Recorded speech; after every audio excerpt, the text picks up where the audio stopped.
आदर आभार अभिनंदन जोहार सत श्री अकाल सुस्वागतम दीदी भैया नमस्ते प्रणाम शुभ रात्रि और शुभ संध्या।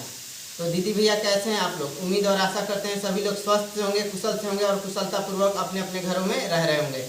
तो आप लोग सभी देख पा रहे हैं कि आज हम लोग इकट्ठे बैठे हैं और बैठे हैं कि थोड़ी बहुत बच्चे को प्रेरणा पड़ रही है। और इधर आरती जी कुछ बना रही हैं। और क्या कुछ बना रही हैं आरती जी?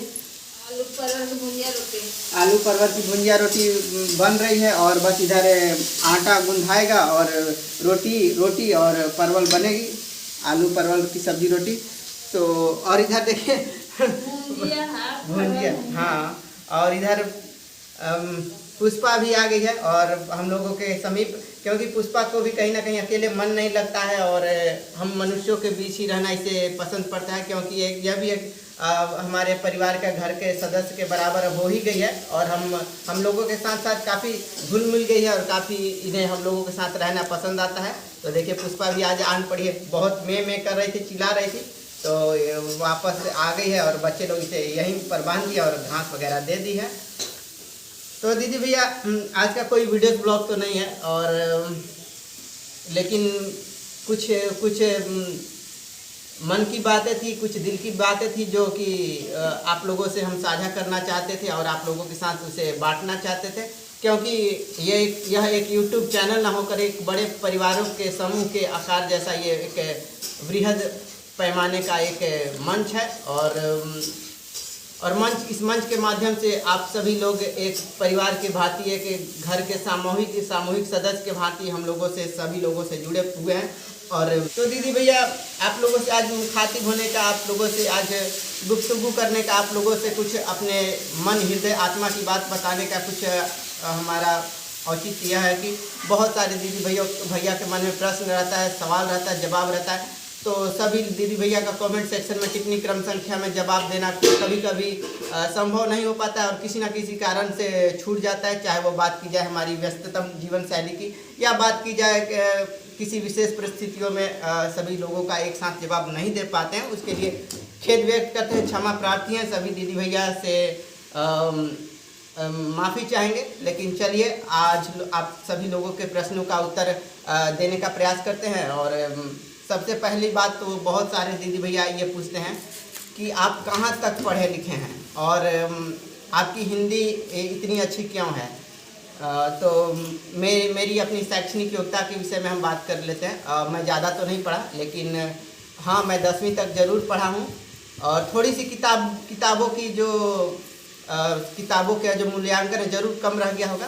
किताबी ज्ञान भले मैंने कम लिया, लेकिन आप जैसे दीदी भैया से, आप जैसे शुभचिंतक से, मित्रों से, आत्मीय मित्रों से और सामाजिक परिवेश के बुद्धिजीवी वर्गों से, लोगों से मुझे बहुत कुछ सीखने को मिला है और उम्मीद करता हूँ कि आगे भी मिलता रहेगा।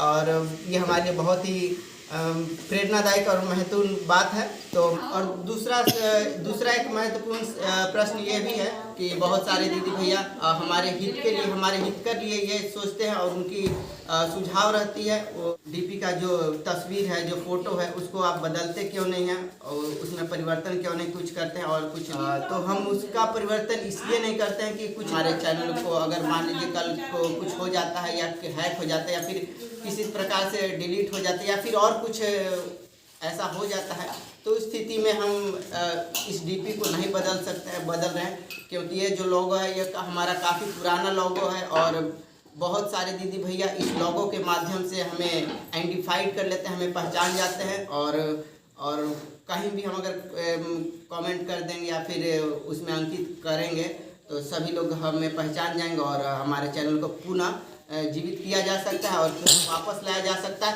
इस वजह से हम डीपी अपना फोटो तस्वीर इस लोगों से नहीं बदलते हैं। तो उम्मीद करता हूँ आप सभी लोगों ने इसका कारण समझ लिया होगा और काफ़ी। और तीसरा जो प्रश्न पूछते हैं कुछ दीदी भैया, शुभचिंतक मित्र यह जानना चाहते हैं सभी दीदी भैया लोग कि आप क्या करते हैं, आपका जीविकोपार्जन का क्या संसाधन है, क्या तरीका है। तो मैं एक सब्जी बेचने का कार्य करता हूँ, क्योंकि कोई काम छोटा बड़ा होता नहीं, सभी कामों का अपना अपना महत्वपूर्ण स्थान है।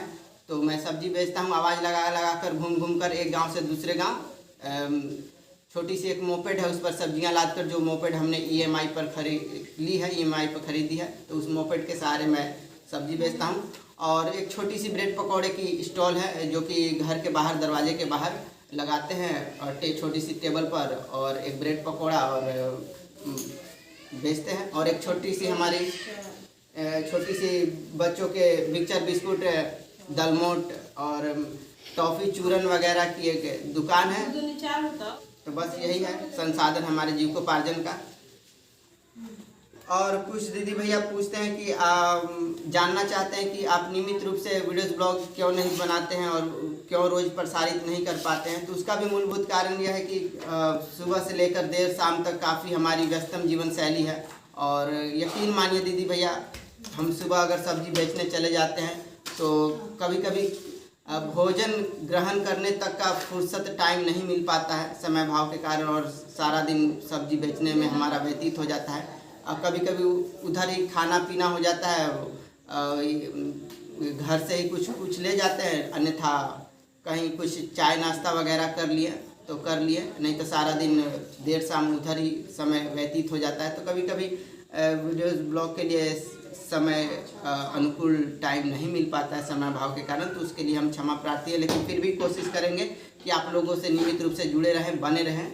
और तो यही था जो कि हम नहीं बना पाते हैं। और दीदी भैया, और दूसरा मूलभूत नहीं बनाने का यह भी कारण है कि जो हमारा ये मोबाइल है, जो हमारा ये डिवाइस है जिससे हम वीडियोस बनाते हैं, वो काफ़ी पुराना है, और लगभग इसका जो है 3 साल के आसपास हो ही गया है। और वीडियोस बनाते समय अचानक से ये बंद पड़ जाता है, और इसकी जो टच स्क्रीन है वो भी अच्छे से काम नहीं करता है।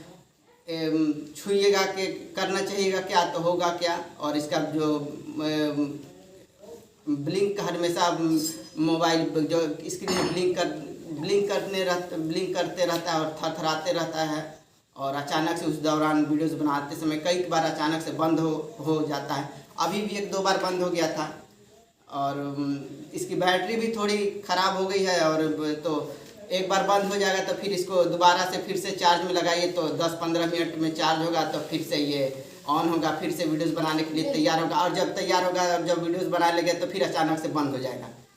तो ये कुछ परेशानियां होती हैं। और ये एडिट करते समय भी एडिट कीजिएगा तो एडिट करते करते अचानक से जब एडिट तैयार होने लगता है तो अचानक से ये बंद पड़ जाता है, डेड कर जाता है।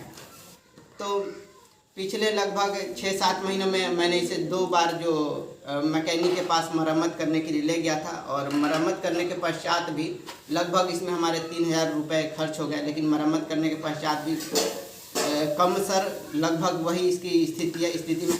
तो ये कुछ तकनीकी कमियां भी हैं कि जिससे हम वीडियोस ब्लॉग में रेगुलर नियमित नहीं रह पाते हैं।